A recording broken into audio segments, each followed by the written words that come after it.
Cette vidéo, tournée en mars 2022, n'est pas truquée. Elle est la preuve qu'une créature aquatique de grande taille, contemporaine des dinosaures, vit encore à notre époque. Mais si vous pensez qu'il s'agit du monstre du Loch Ness, vous vous faites avoir par l'une des plus vieilles infox de l'ère moderne.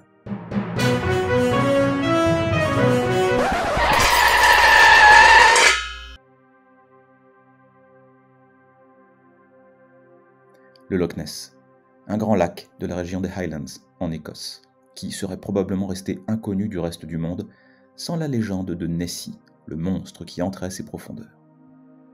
La première mention d'un monstre dans le Loch remonterait au VIe siècle, mais cela n'a rien d'exceptionnel. De nombreuses légendes font mention de serpents géants ou de dragons partout en Europe, dans l'Antiquité et au Moyen-Âge. La vraie raison de la célébrité du Loch est beaucoup plus récente. En avril 1933, un couple de gérants d'hôtel, les Mackay, affirme avoir vu un animal ressemblant à une baleine s'ébrouer dans les eaux du lac. Il raconte l'anecdote à Alex Campbell, journaliste amateur. Celui-ci publie alors dans le journal local le premier article faisant mention du monstre. La presse londonienne reprend bientôt l'histoire. Résultat, dès l'été 1933, des touristes espérant voir le monstre affluent dans la région, faisant les affaires des Mackay et de tous les commerçants des environs. Plus de gens autour du Loch signifie aussi plus de témoins potentiels pour les apparitions du monstre. En juillet, un couple de Londoniens décrit une bête à l'allure préhistorique. La presse s'empare du terme et le monstre est identifié comme un plésiosaure, une sorte de reptile marin à long cou, proche des dinosaures et censé avoir disparu en même temps qu'eux.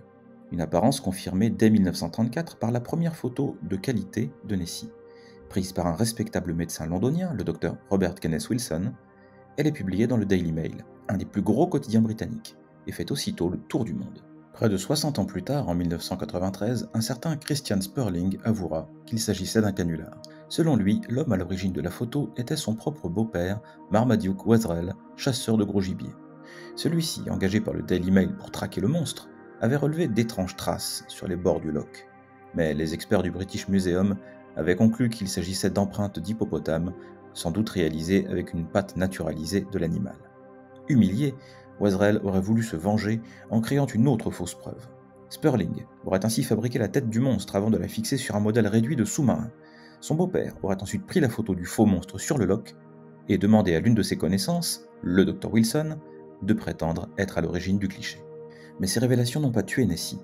Des témoignages, des films et des photos, toutes floues ou prises à grande distance, entretiennent sa légende.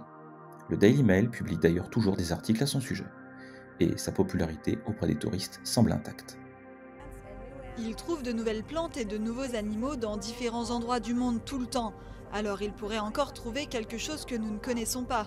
En 2018, un chercheur néo-zélandais a mené une étude sur le Loch Ness en y recherchant des traces d'ADN laissées par les organismes qui y vivent. Avec un demi-litre d'eau, nous pouvons obtenir un très bon catalogue de la vie dans le lac. Et nous avons pensé que ce serait un excellent endroit pour mettre en valeur cette technologie. Parce que, bien sûr, il y a ce mystère. Il y a peut-être quelque chose d'inconnu qui se cache dans ces eaux. Les résultats de l'étude sont clairs. Aucune trace de reptile aquatique dans le Loch. Ce qui ne signifie pas pour autant qu'il n'existe aucun animal inconnu quelque part dans ses profondeurs. En effet, si l'on écarte l'hypothèse du plésiosaure, rien n'interdit de penser que le monstre serait un animal réel, connu ou inconnu.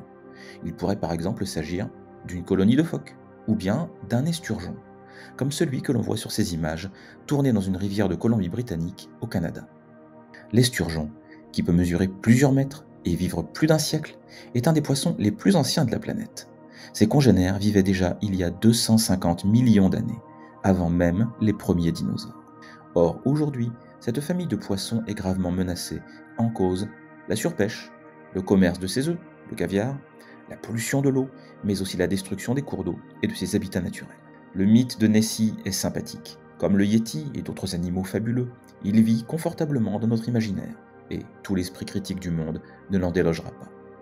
Mais le risque, c'est qu'en poursuivant ces créatures légendaires, nous oublions les êtres tout aussi extraordinaires qui vivent bel et bien dans notre monde. Car nous pouvons encore faire en sorte que ces derniers ne rejoignent pas les plésiosaures dans la longue liste des animaux disparus.